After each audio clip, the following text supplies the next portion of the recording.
Hey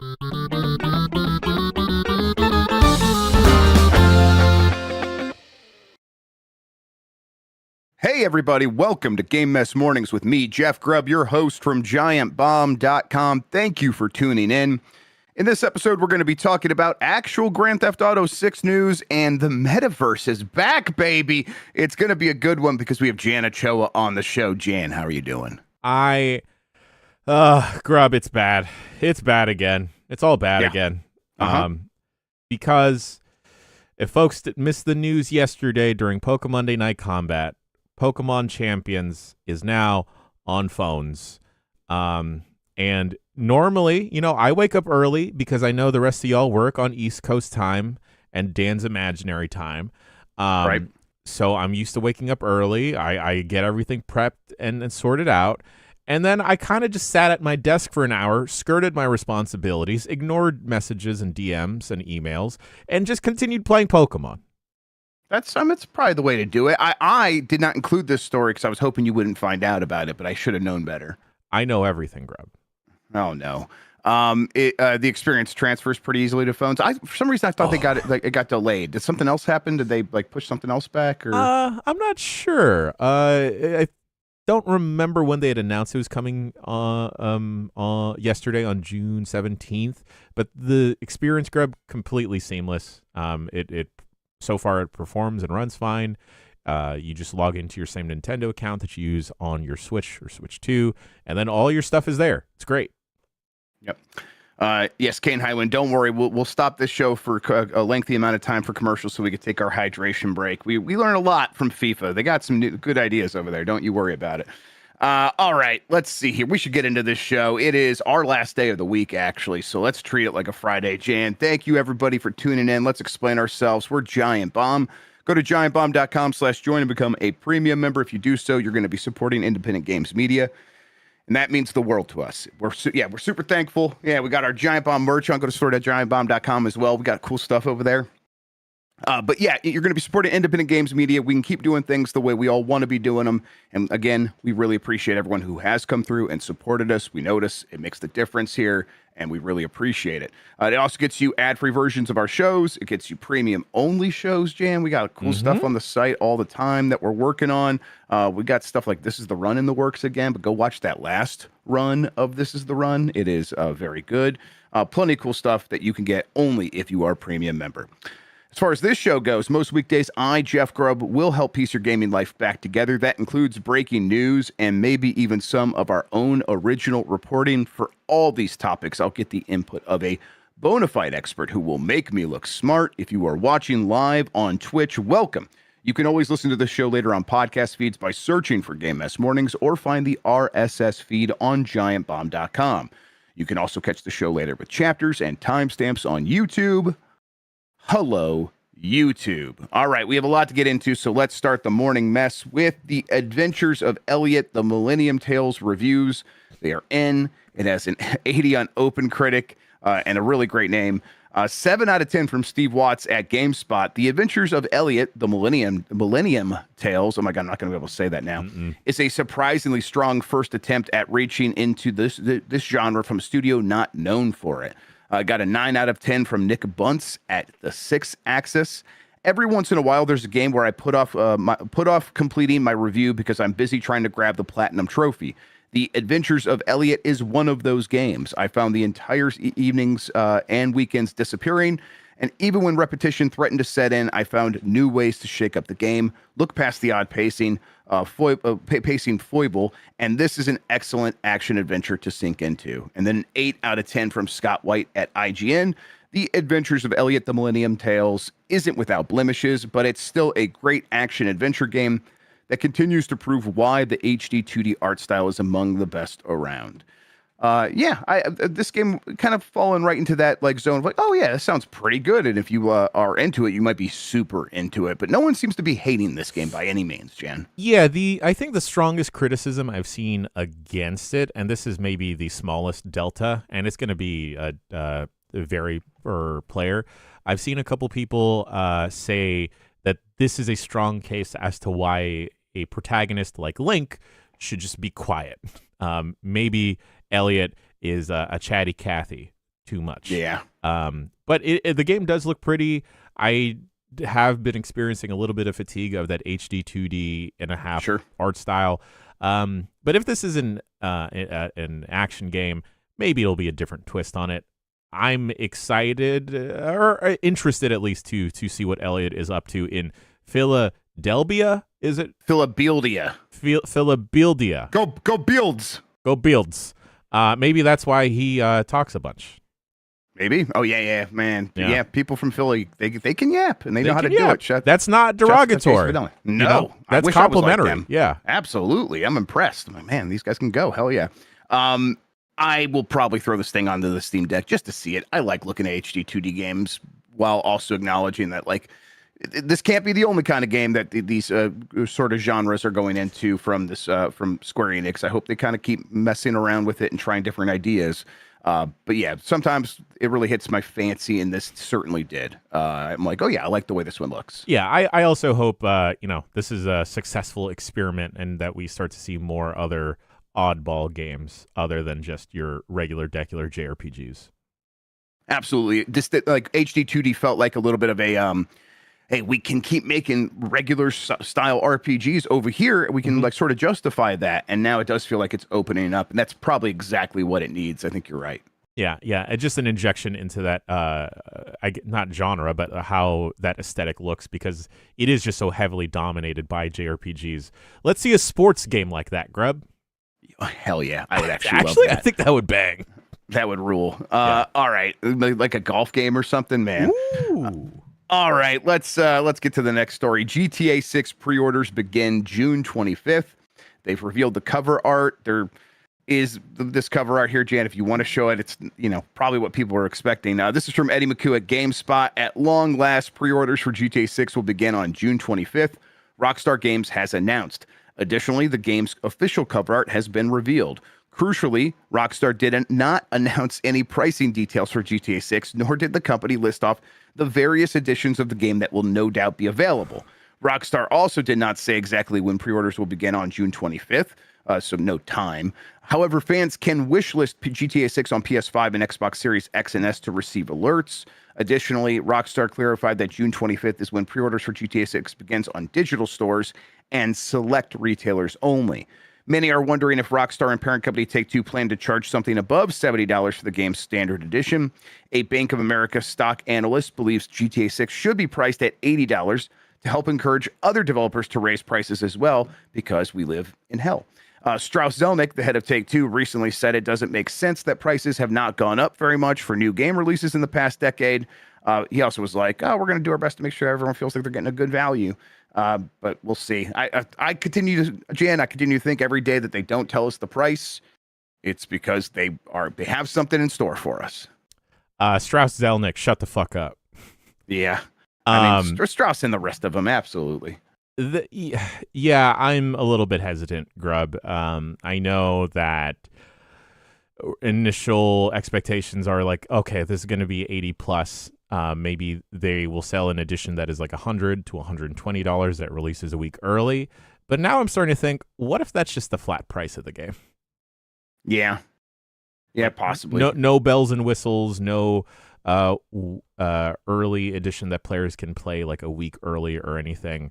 And then, with all the clamoring that is happening amongst like various audiences, like hardcore gaming audiences, normie audiences, also non-derogatory, I could see people, if they sell a special edition with who knows what it'll come with, I don't know, maybe like a gator because it's in Florida. I could see people shelling out just because this might be the one game that they will play. Yep. It is like a little bit noteworthy that we got this this news and the pre-order date dropping, kind of in June, before a new trailer came out. It kind of feels like you do the trailer and then you announce the pre-order date. That's normally how it would work. They did a cover reveal, I guess. I was expecting most of this stuff to start happening in July because that's what I've been told. That's when marketing really ramps up for this game. I suppose June 25th, right into July, it makes some sense, but it also just feels like maybe this came out of nowhere. And I've seen people speculating in chat and elsewhere that maybe this is Rockstar like just trying to bury news, like the fact that they did get a little bit of a blow against them in the battle, that the people who were forming a union, who seemingly, and they allege, were fired because they were trying to form a union. They won a little bit of a battle in court. Rockstar has been dealt a blow in its legal battle against workers who claim they were fired for unionizing, says Chris Kerr, who is a games journalist over at Game Developer. A UK enjoyment tribunal? No. A UK employment tribunal has upheld the right of union workers to bring blacklisting claims against the studio at the final trial, which will begin on September 10th. So one of the arguments they want to make, they are now being given the green light that they can make that. So this does not look great for Rockstar. It does look like they did actually, again, as these people allege, I don't know. I don't have the details, but as we look at it, to me, it doesn't look good. And they could stand to kind of get a lot of headlines against them right as all this stuff is getting ready to release for Grand Theft Auto 6. And, that's not going to reach the normies for sure, but they want to make sure everything goes perfectly. They do care about that. And maybe they moved up this announcement to cover this. Maybe not. Probably not. But I think it's a possibility, Jan. I think it's a strong possibility. You're trying to just continue, I don't want to say positive momentum, but like momentum for GTA 6 and try and, as you mentioned, Grubb, just bury any potential story criticizing Rockstar or Take-Two. It may not be the main motivation of just dropping this, but I could see that being a factor in consideration. Also, I don't mean to alarm anyone. I know that it is Pride Month, but I guess GTA 6 is another game, Grubb, with bisexual lighting. So people out there, I don't know. Pretty woke. Pretty woke. My thing is Rockstar is, as far as my experiences with them, can be pretty vindictive and petty. Yeah. And I mean, that's definitely how I view what these, what the fired union formers were alleging. That sounds like petty shit. Like, hey, we don't even want to deal with you, so we'll find some creative ways to fire you.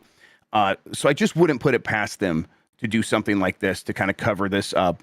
And at the same time, this is the exact sort of thing that does boost Take-Two stock price. So if bad news in the headlines could hurt the company's stock price, this actually seemed to just cause it to skyrocket kind of immediately as it happened. So I maybe some maneuvering was happening here. It's probably always was planned. And it's just serendipitous that they can bury this other news with this. Although that union story is just going to keep going. And there's a lot of great reporters on the ground in Scotland, I think, where this is being tried, who are tracking this stuff down and getting us a lot of information. It's not going to go away. So hopefully we keep kind of getting updated on that and see where that really lands. Yeah, hold their feet to the fire, everybody. Yep. Support this union. Support all unions within video game studios. The GTA 6 thing starting in July, it is probably just a big trailer and then a marketing blitz, right? Like they're not going to do a big showcase or something like that. What do you think? I can't imagine that they're going to make a big showcase, mostly because they don't need to, Grubb, right? Yeah. When that last trailer dropped, I think that broke several records on YouTube. It did, yeah. So I think when this pre-order date opens up, they could potentially drop another trailer or at least show off what other editions of the game they may be selling that would be available for pre-order. Yes. The interesting thing is GTA, Rockstar and Take-Two are in their own lane, much like Nintendo is most of the time, where they can kind of operate on their own schedule. Yep, absolutely. All right, let's get to this next story here. Epic introduces major Unreal Engine 5 update that runs twice as fast on the Nintendo Switch 2. This is from Andy Robinson at VGC. Epic Games' latest version of Unreal Engine 5 has introduced a significant performance boost for Nintendo Switch 2, it says. Unreal Engine 5.8 was released on Wednesday ahead of Epic's State of Unreal event in Chicago and following a period of early access. Along with various features, the full release of the UE5 update introduces a surprise new light version of its Lumen lighting system, Epic revealed, which it says will lead to significant performance increases in Nintendo Switch 2 games. Lumen is UE5's default global illumination and reflection system, which calculates light bouncing in real time, saving developers from having to bake light maps into their game worlds. It was always like a light version of ray tracing, and now they have a light version of that on top of that. According to Epic, Lumen Light runs twice as fast as Lumen's previous version, meaning that games that rely on global illumination can now run on Nintendo Switch 2 at 60 frames per second. Lumen Light is designed to preserve much of the visual impact at a significantly lower GPU cost, explains Simon Tarango, Unreal Engine's VP of Engineering at State of Unreal. This makes Lumen viable where it wasn't before, including on Switch 2, and that work is already helping drive further nanite optimization efforts for the platform. Nanite is like their thing that gets rid of level of detail stuff, where they can really quickly make a model go from highly detailed to low detailed without having to have like 7 steps in between. Cool. Yeah, a bunch of cool stuff that should improve performance. This is good because Unreal Engine is getting a reputation recently where you see that badge. Oh my God, Jim, why are you getting flashbanged by your computer? I'm just trying to open a different tab for emails. Oh my God. That thing's going to kill you, dude. Be careful. Unreal, has a reputation. So you see that badge and you're like, oh, that's probably going to be a bit heavy on the Switch 2. Honestly, it could have stuttering issues on a bunch of other platforms, including PC. So anything that they're doing to sort of improve that is welcome. At the same time, it's like, ray traced lighting on Switch 2 was actually performing pretty well. So it's like you're kind of feels like this is just kind of catching up to that. So I'm like I said, I welcome Unreal improvements on Switch 2 because a lot of games are still using that engine, Jan. I think this also speaks to the viability for third parties to start hitting the Switch 2 in a significant way, and other developers or publishers really taking the Switch 2 seriously as like, this is where a lot of players will be if Capcom is successful with Requiem and Pragmata, then perhaps we can be successful with whatever other games that we can eventually port over to the Switch 2, and give a game or a series a second shot in the arm. I see some people talking about the Expedition 33 dream still lives on the Switch 2, and Grubb, not gonna lie, that would bang, and that would hit with a lot of people on the Switch 2. Yeah, and you kind of hope like, okay, was this the bottleneck, and now that this solves it? I hope so. There's always more to it than that. It seems like Unreal is not great at open worlds. A lot of engines aren't. But yeah, so it's like, okay, and not that Expedition 33 was that, but it has like open spaces, and you just wonder if if they get to be a certain size, does that begin to bog things down?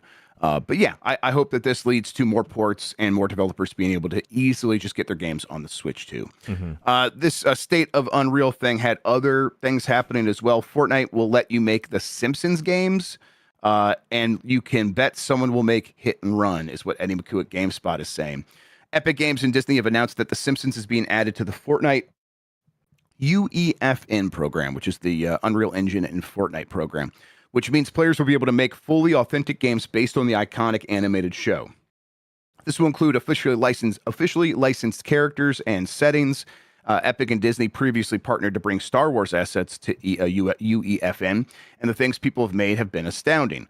The tools go live later this year, so there's no word yet on any limitations that might exist for Star Wars. Disney had several blockers, including prohibiting people from using Star Wars assets for political means. Sure. In terms of what people will make with the UEFN tools, one near certainty is that someone will try to make Hit and Run. I mean, that's the point. You can kind of make anything here. This gets into like where Unreal Engine is at. They are talking a great deal about how with Unreal Engine 6, the focus is on this like singular API that can be used between all games that are on Unreal Engine 6.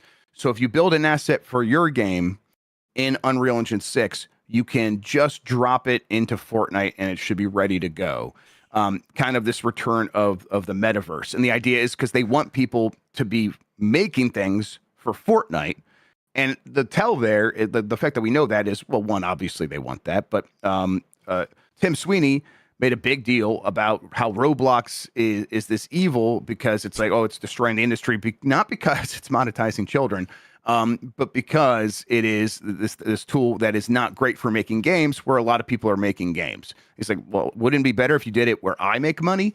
So that seems to be their focus, and to the detriment of a lot of other things that seem to be in Unreal Engine 6. I saw some developers talking, Jan, about there's this visual scripting language in Unreal that developers really enjoyed using. We can make our game mechanics work in a certain way, build the logic of the AI of the systems in our game visually while doing that, and that seems to be being deprecated because it's going to be wholesale replaced with just Claude code. They're just going to do that instead. No. And look, I listen. That this always felt inevitable. That this was something like this was going to happen. The idea that it's just so rip the Band-Aid off and just fully replace it all in one go is kind of crazy to me. It feels like you're not even trying to pretend that people are still going to be coding when they're making an Unreal Engine game, which a lot of developers are just not going to want to do that. Like, we know for a fact that there are thousands of indie developers that do not want to use any AI in their game, and using Unreal now will just be associated with that. Even if you find a way to avoid using it, they don't want that reputation. So it feels like it's going to push away a whole class of game developers. Yeah, Grubb, I feel like this is de-incentivizing a lot of devs to pick up and continue using Unreal Engine 6, and it feels like they are just trying to make everything AI Roblox in terms of the Fortniteification of everything. But going back to the Fortnite and Simpsons story, I just don't know if that the younger audience is after that, or if they are going to Fortnite for any of these like UGC modes or maps at all. Like, I don't know if they're engaging with them to the same level that they are in something like Roblox, or even something more basic like, not more basic, but something similar like Minecraft, where I will see kids talking about, or like heat on the street being like, oh, there's this custom mode in Minecraft, or there's this other thing in Roblox. And it eventually does trickle over to Fortnite, but not at the same level of popularity or interest as it was originally in Roblox or Minecraft. Yeah, it just always just does feel like Tim Sweeney being like, man, we could make a lot more money if the community just made stuff for us. And it's like, yeah, obviously, but you just saying that does not suddenly turn the audience that you have into the kinds of people that would consume that stuff. And that is like, that does seem to be the disconnect where, yeah, you're right. Like, is anyone coming to Fortnite to be like, hey, I want to experience all these different things that are inside Fortnite? Seems like people are like coming to play Fortnite and hang out with their friends. Yeah. And the transition from one to the other, like, I don't know how much they are able to actually activate that and make someone who's a Fortnite player suddenly become a Fortnite Unreal Engine in Fortnite community generated asset player, which, yeah, that's, it feels like it should be pretty natural. Like, oh yeah, but you play Fortnite all the time. Maybe you want to try some other experiences. But it's like, nah, once you think about it, it's like Fortnite's a very specific thing. You know, it's very simple to understand. You're shooting and you're just trying to survive. Mm-hmm. And people like that simplicity. And like, while you're going to be able to get some people, like a 10 to 20% to maybe try some of these other things that are free, the reason Roblox works, it's because it does get with like very young people, like when they don't have their taste evolved, and so they could try all these other ideas, and it can look like shit. And I don't know, something that the Fortnite just doesn't seem to have that same, quote unquote magic. Sure, no, I 100% agree, Grubb. I feel like part of the appeal for something like Roblox or Minecraft is just how ugly it looks, just because children love ugly things. And also, I think a lot of the He-Man movie flopping, Grubb, because that is a movie that was directly targeted towards that audience that watched He-Man, and they didn't really do much to try and broaden the net to appeal to younger audiences, right? And I know that the season that The Simpsons dropped was very popular. A lot of people in our spaces came back to Fortnite, maybe tuned into Fortnite for the first time in a long time, or the first time ever. I don't know if they can recapture that lightning in a bottle with The Simpsons again, even if they introduce the tools to remake something that people have been wanting, like a Simpsons hit and run again. Yep.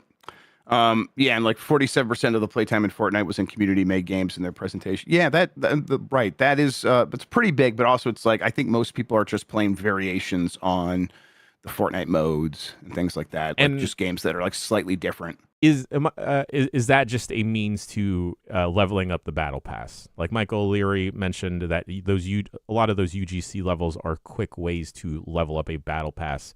So is that Yes. time spent in there just people trying to exploit it and fill out that pass? I bet that's a big part of it. Yeah. So yeah, like it just seems like Epic is in this place now where it's like, hey, we're not the company that you come to make games in Unreal. It is you make games and then you publish them inside of Fortnite and then use the license IP that we got access to. So like you could just like have fun with The Simpsons and make something and like monetize that if you want. And then also just let AI build all the content for you. And that's what Unreal is now. That's what Epic's going to be. And I think it's going to turn away a generation of young developers who just want nothing to do with that, who are like, I will learn Godot instead. All right, let's see here. Let's go ahead and take a break, Jan. There's plenty more headlines to get into after that. If you want to skip out on these, everybody, you can do so. Go to giantbomb.com/join and become a premium member. We will be right back.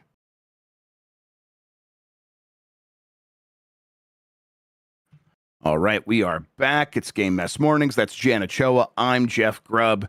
And Sonic was dead.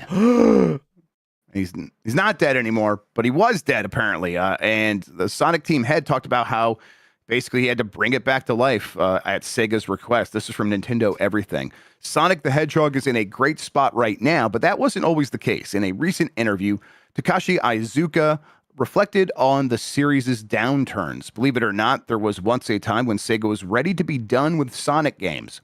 Iizuka said that the conversation did indeed happen at the company. It actually seems there was another instance of this happening following the Sonic Boom series, with Sega asking him to move to America and help get the franchise back on track.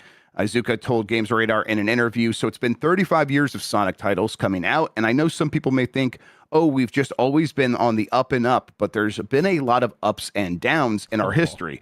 There was even a time when Sega said, you know what? We don't need you to make any more Sonic games. We're good. We're done with Sonic.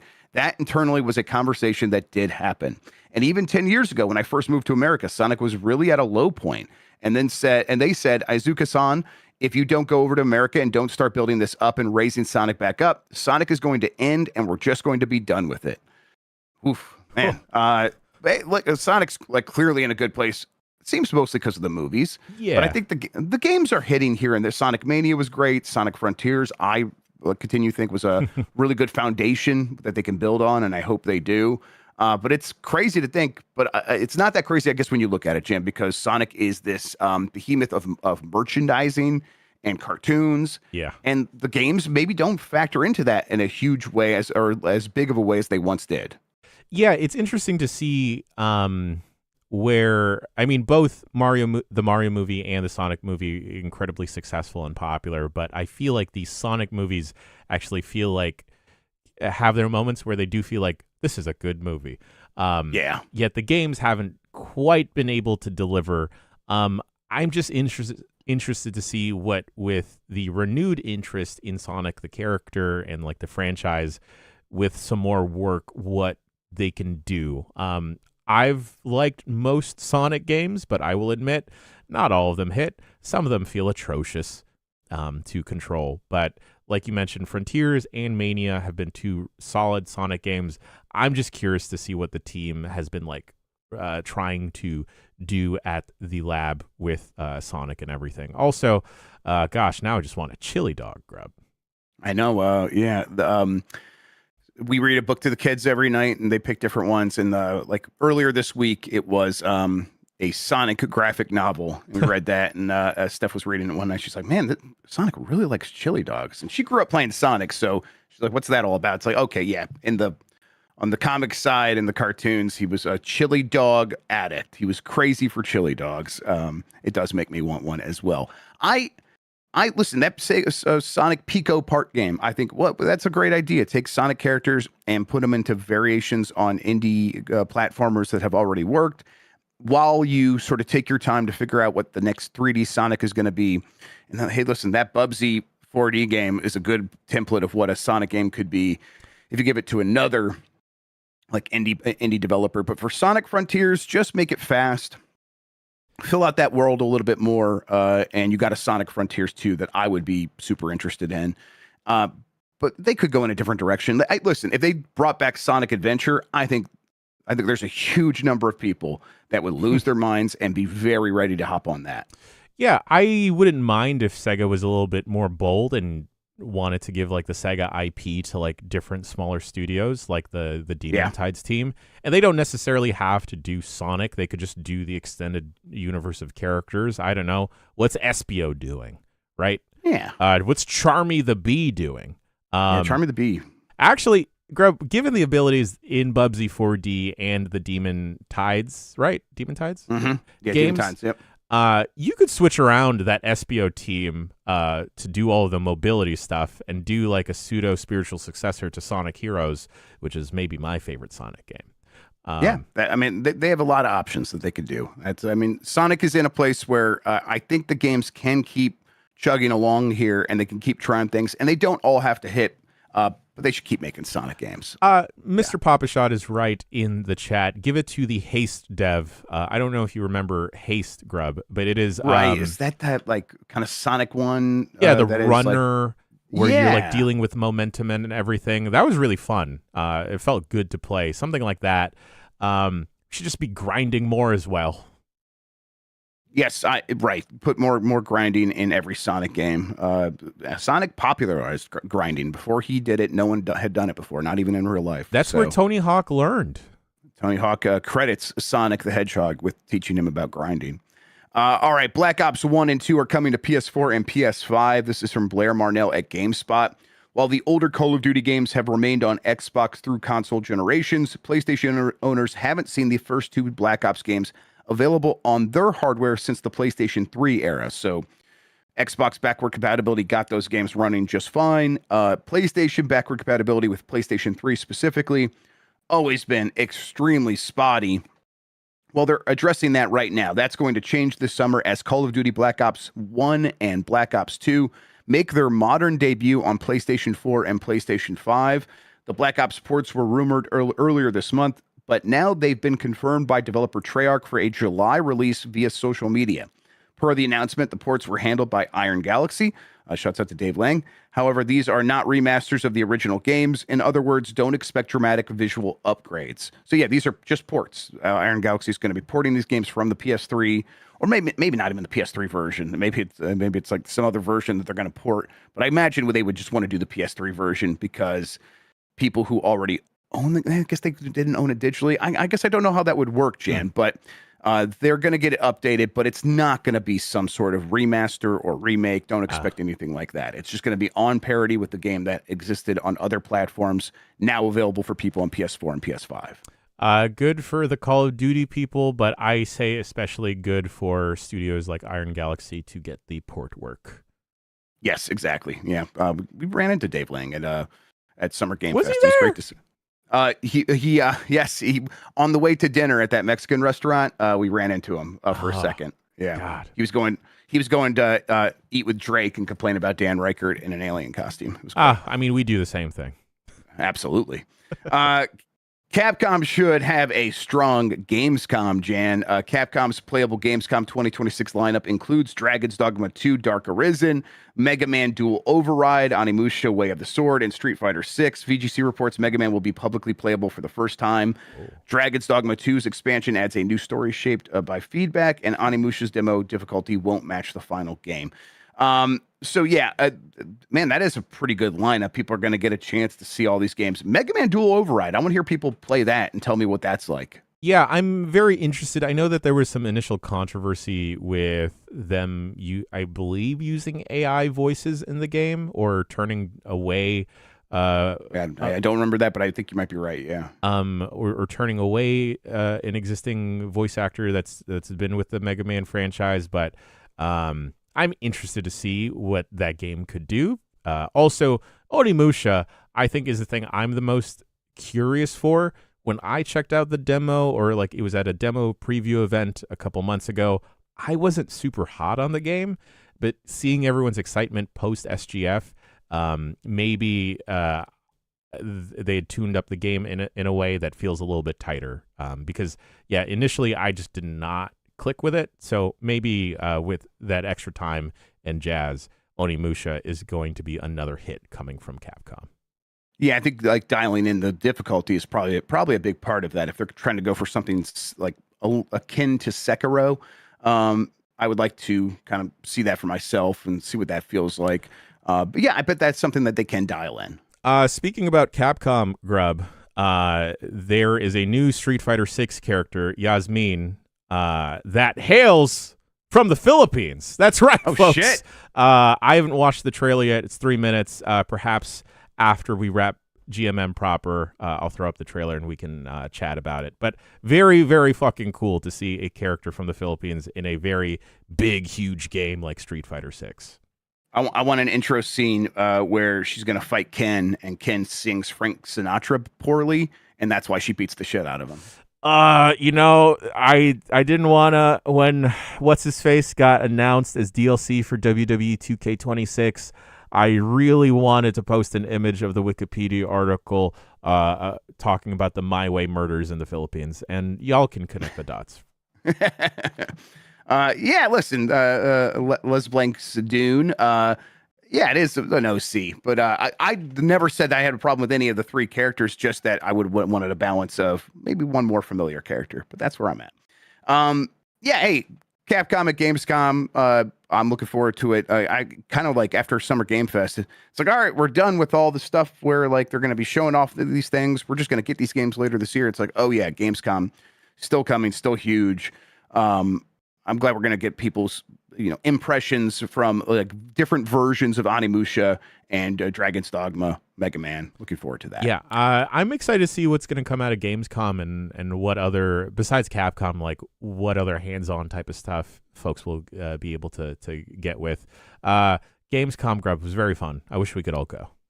Yeah, I know. We'll make it happen again one day. All right, let's see here. MSI prices its latest handheld at $1,800. This is from Chris Scullion at VGC. Hardware company MSI has announced the price of its latest handheld gaming PC. As its marketing lead warns, the person who's in charge of their marketing warns it will be a tough year ahead, which is always what you want to hear. The MSI Claw 8 EX AI Plus was announced last month, and early estimates suggested that handheld would likely be priced around $1,500. The handheld has now been listed on MSI's official store, however, and the price is $1,800. For this, users get an Intel Arc G3 Extreme CPU, Intel Arc B390 graphics, 32 gigabytes of LPDDR5X memory, an 8-inch IPS touchscreen, and a 1 terabyte SSD storage drive. In an interview with FRVR, MSI product marketing lead Andy Chu said the company tried its best to make the handheld as affordable as possible, but noted the component costs made this difficult. So this is where we're at. It's very funny to put AI Plus in the name of the thing when that is definitely the biggest negative that is causing these prices to go up, Jan. Yeah. Grubb, do you have any idea of how these other handhelds besides the Steam Deck and like the Asus Roger, Xbox Ally, whatever the name is, perform? I mean, they're doing all right. Like, if you think about it like this, like, just don't think of them as competitors to consoles. Think of them as laptops. And it's like, if this was like in their laptop lineup, it would probably be one of their best selling laptops ever. Okay. Not for sure the best selling laptop ever, but probably in the top 10 or performing pretty similarly through the first several months that they've been out. It's, the Steam Deck, I think we saw the numbers, and this was maybe earlier this year or late last year, was somewhere around like 5 or 6 million sold. So none of these things are selling 20 million units or anything like that. But they will do a run at $1,800 and try to sell this thing to, I guess, who at this point, Jan? I don't know. That's tough. Yeah, I don't know, because I feel like folks that would have wanted a portable PC may have already picked up the Steam Deck or the Asus Roger. And at that point, and if you haven't, and you're kind of like a console gamer waiting to get into PC stuff, maybe you're still waiting around for any updates with the Steam machine, or you've just gone whole hog and just gone to consoles exclusively. Other than like a strong hobbyist market, I don't know who this is for. Yeah, it's I mean, I always point out before the Steam Deck, prices on these handheld gaming PCs, and they did exist, were very high. But it was like $1,300, $1,400.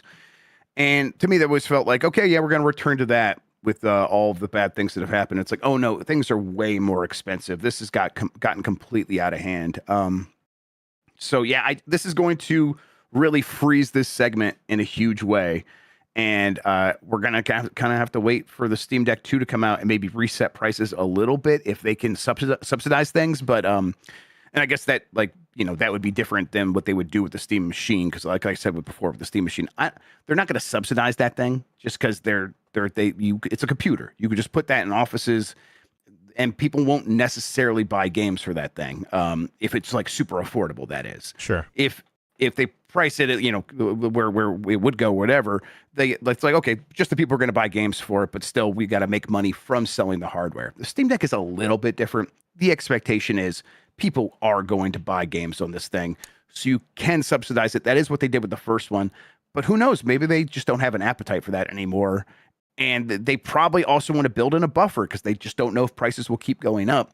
There's no reason to expect inflation to cool off immediately now that, like, there's some semblance of things returning with the Strait of Hormuz, although, of course, that's going to be temporary. That won't last either. So, yeah, Jen, I just think that prices are going to be at this level. This is what we should be expecting. Mm-hmm. And this screams that, like, PlayStation 6 and whatever that Project Helix from Xbox is going to be, those prices are going to be around $1,000, if not more. It's just insane, Grubb, to think that well, one, I don't want the next console generation to be here or anytime soon. And two, it being a likely reality that it could reach up to $1,000 for like whatever the base model is. I see a lot of folks comparing the price of this handheld to that of like a gaming laptop.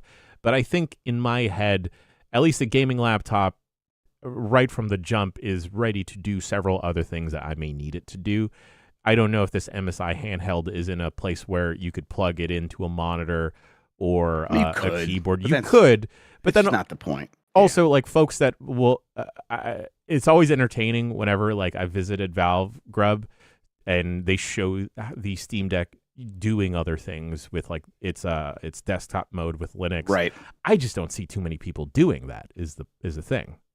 Yeah, I mean it works in a pinch. And like if you want to set it up that way, you absolutely can do that. But that is not what you're selling here. And you got like you're never actually selling the hardware itself. You're selling the story of what a person's going to be doing with it. And $1,800 for a handheld gaming device is tough to swallow, no matter what. No matter, you compare it to a gaming laptop, no matter what, it's going to be pretty painful. Now, however, Grubb, I do see the posts on Blue Sky almost threatening me that the AYN Thor's price is going to jump up. Jan, did I lose you? Oh, hello. Oh, I lost you just for a second. You're back. I think we're good. I do see the posts on Blue Sky, Grubb, saying that the AYN Thor's price is going to go up soon, and I don't need it. But maybe I should get it soon. Maybe you should, Jan. Yeah. Look, that thing was on sale a couple of weeks ago for like like $100 off, and I feel like at this point missing that, it'd be pretty painful to actually get that thing now. But I like mine a lot, Jan. It's very, very good. But Grubb, it'd be more painful if I have to pay more for it. That's true. That's right. Yeah, and there's like, they'll have a Thor 2 eventually. That thing's going to just launch at a much higher price. So, yep. Jamie H. Christmas Eve says, Retroid brought back the 12 gigabyte RAM model of the Retroid Pocket 6. All right. Yeah. Yeah, you could just steal mine, says chat. Oh, okay. All right, one more story, Jan. Let me see here. Let me post this in I'll post it in the doc so you can go ahead and show everybody this. Breaking news from the New York Knicks victory parade. Walt Clyde Frazier, who was on that Knicks team, I think that won previously, right? That's the last time they won. He's wearing a Super Mario Sunshine hoodie in the parade. Why? Someone needs to find out. Someone needs to go stop Clyde and say, Mr. Frazier, what is going on here? And why is Super Mario Sunshine the best 3D Mario game? I want him on the record explaining himself. This is great. I love this. He looks great in that thing. I've never played Sunshine, Grubb. Now you have to. Well, now I have to. It's the Knicks' favorite Mario game, apparently. It's just so funny that I feel like a lot of people hate it. But then also virtually every other normie person I see loves this game. Yeah, you're right. It's one of those, Jan. That's very, like, I don't know. I'd have to like think about that and dissect why that is. Yeah. But I mean, it's probably just like very nostalgic. A lot of people played it when they were 11, I bet. And sure. It was like the one game they had for their GameCube, and it's got great vibes. I like Sunshine. I do. I acknowledge its problems, but I really like Sunshine. Listen, a lot of people just need a beach vacation. That's right. Man, I'm looking forward to mine. All right, headlines are done. That means it's time to start wrapping up the week. We have a poll question from yesterday. Let's go ahead and get that updated over here. In fact, let me make this window bigger so I can actually read this. There we go. All right. Have you played Devil May Cry 5? The game, I've played it. I didn't finish it, but 49% of respondents also played it, and 51% say no. So still quite a few that could. It's going to be on Switch 2 here pretty soon. I bet that number goes up at that point, Jan. Yeah, I after seeing the poll yesterday, I definitely thought about getting or diving back into it. It was fun. I also did not beat it though. Yeah, it was like one of those where it's like I played quite a bit of it. It was like, oh, I'm enjoying this. I get it. And when I put it down, I didn't feel bad. I was like, yeah, that's great. That was not a reflection on the game at all. All right, let's see here. We do have a Bomb 12, everybody. I know it's Thursday, but we're off tomorrow. Whoa. So we'll get to that here in a second. Before we do that, Jan, let's give everybody the house updates and what we got going on, housekeeping plans. All right, today, voicemail dump truck is happening, right? Mm-hmm. Yes, we are ready to dump. We're off tomorrow, but then next week is fishing week, everybody. It's here. Get ready for it. I got my Dreamcast controller. I got a Dreamcast on the way. I'm going to play SEGA Bass Fishing on that. Got plenty of other fishing games. Hit me up on Blue Sky if you want to recommend something. The schedule gets full pretty quick. It's hard to dedicate, it's hard to play 15 fishing games. But if you got one that you really want us to play, let me know, and I'll see if I can fit it in. I'm going to do at least one grub bag. Yeah. If you at home are an indie dev, and have a fishing game, hit us up. Absolutely. Especially if it's one that you want to just have us play early while it's in testing phases or something. We'll do that. Yeah. That'd be great. All right. So that's fishing week. It starts Monday. It runs all through next week. Really looking forward to that. There's other stuff on the website to check out. Some quick looks. We'll have some other stuff popping off for sure. There's some reviews happening that we're working on. Looking forward to getting to all of that, Jan. Anything else we should mention? I guess the Bully Endurance Run's still there. Yes, the Bully Endurance Run concludes tomorrow, folks. So it will be up in its entirety. If you are a premium or YouTube member, that has been out for a full week now. We got a lot of good stuff in the pipeline, Grubb, ready for fishing week that is not fishing week related. And also for folks in the Portland, Oregon area, the Mistbusters will be at Mysterium, a Mist convention. That's right. July 25th, 4:30 p.m. is when our panel is, but the convention as a whole goes from July 24th to the 26th. So if this is your first time hearing that, yes, the Mistbusters will be together. I believe our panel is called The Trials of Daddy Atris. That's right. Something along those lines, for sure.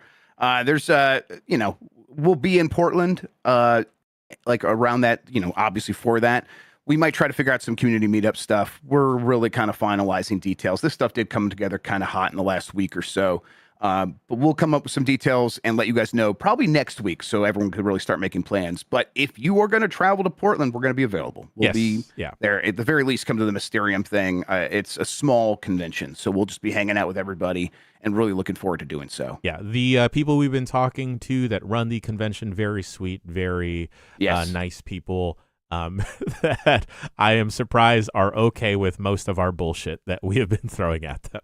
Yeah, they seem pretty excited about it. Yeah. And I am too, because I'm reading the word Destiny. I'm a Mist guy now. Also, it's just hilarious that Cyan is aware of our activities.